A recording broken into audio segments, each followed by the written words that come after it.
ऐसा गणतंत्र दिवस हमारे देश ने इससे पहले कभी नहीं देखा और हम ये कामना करते हैं कि आगे भी हमें दोबारा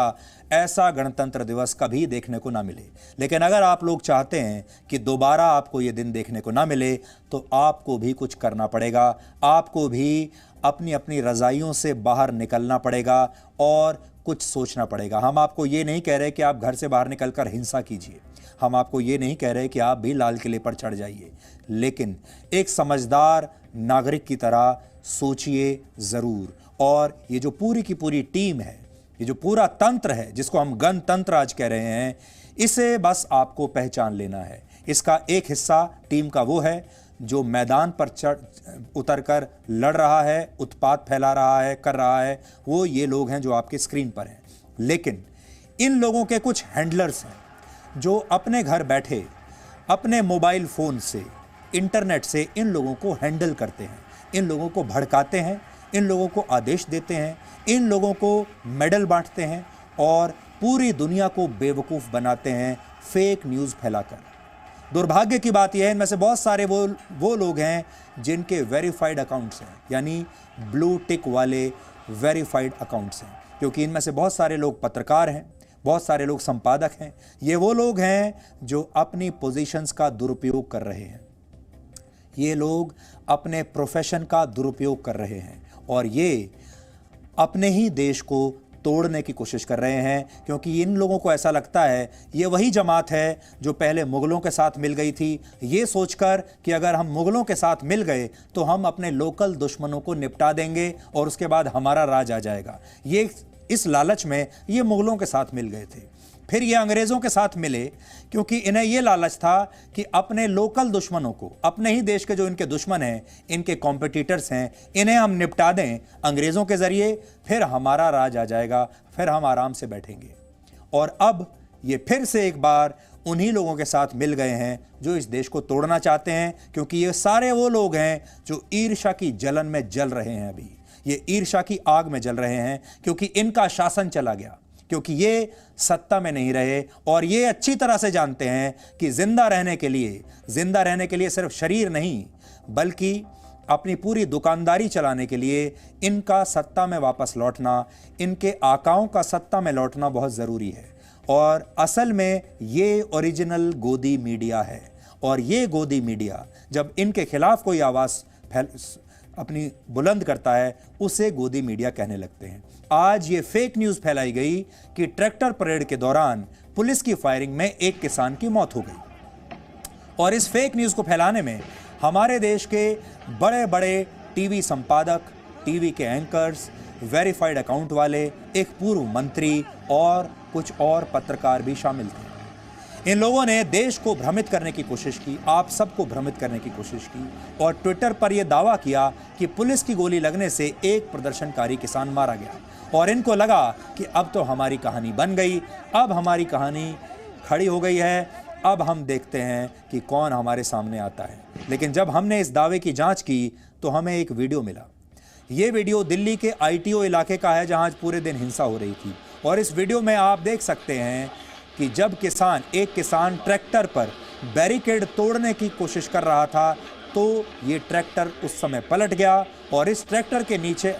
आने से एक प्रदर्शनकारी की मौत हो गई। लेकिन हमारे देश के झूठे डिज़ाइनर पत्रकारों ने और नेताओं ने ये फेक न्यूज़ फैलानी शुरू की कि इस प्रदर्शनकारी की मौत असल में पुलिस की गोली लगने से हुई है, जबकि सच ये था कि ये प्रदर्शनकारी पुलिस के जवानों को बेरहमी से पीट रहा था और बाकी लोग भी पीट रहे थे और ये इस ट्रैक्टर के नीचे आने से मरा। हालांकि इस झूठ की पोल खुलते ही इन लोगों ने अपने ट्वीट्स को डिलीट करना शुरू कर दिया, मुंह की खाई इन्होंने। और सबसे अहम ये कि इसके लिए इन लोगों ने अभी तक किसी से भी माफ़ी नहीं मांगी है। अब ये कौन लोग हैं एक बार फिर आपको बताते हैं। कल नेताजी सुभाष चंद्र बोस की एक तस्वीर को लेकर देश के राष्ट्रपति को बदनाम किया गया। ट्विटर पर देश के बड़े बड़े पत्रकारों ने, सांसदों ने और जिम्मेदार लोगों ने एक अभियान छेड़ दिया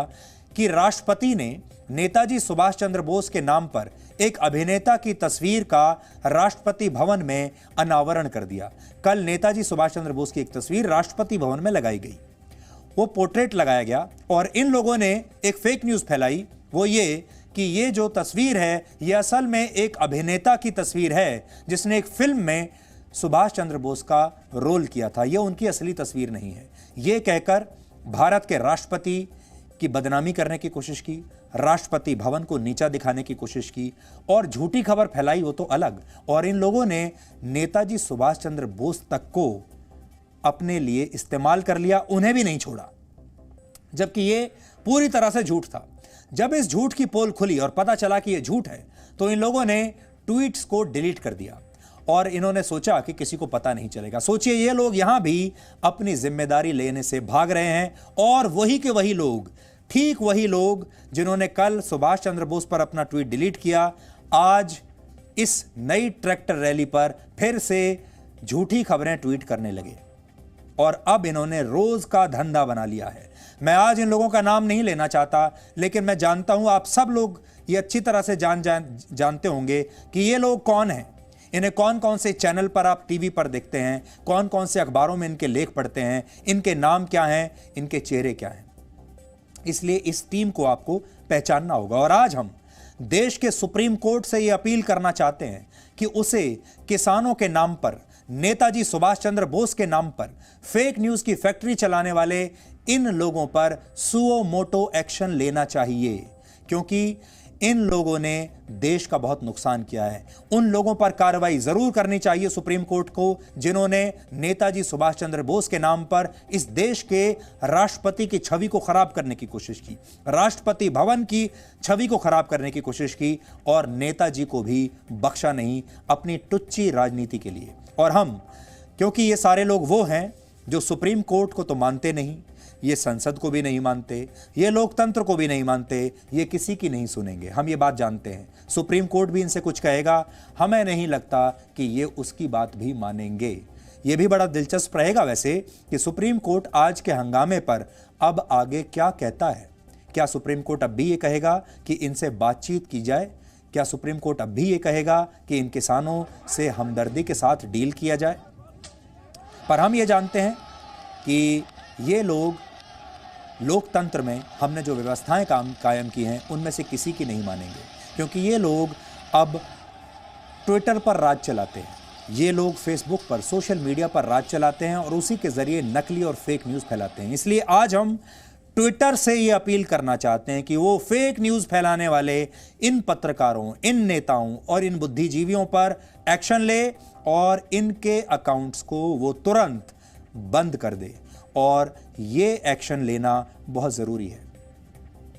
मैं आपको ये बात इसलिए कहना चाहता हूं क्योंकि इस देश में 99.99% लोग आज भी इस संविधान को फॉलो करते हैं और मुट्ठी भर लोग, 0.1% लोग संविधान को फॉलो नहीं करते और संविधान की धज्जियां उड़ा रहे हैं। अगर सुप्रीम कोर्ट ये चाहता है, अगर भारत सरकार ये चाहती है कि जो 99.99% लोग हैं इनकी संविधान में आस्था बनी रहे और इन लोगों को मन में ये विश्वास पैदा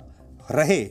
कि कानून सबके लिए बराबर है, तो इस बार इन लोगों के प्रति एक्शन होना ही चाहिए।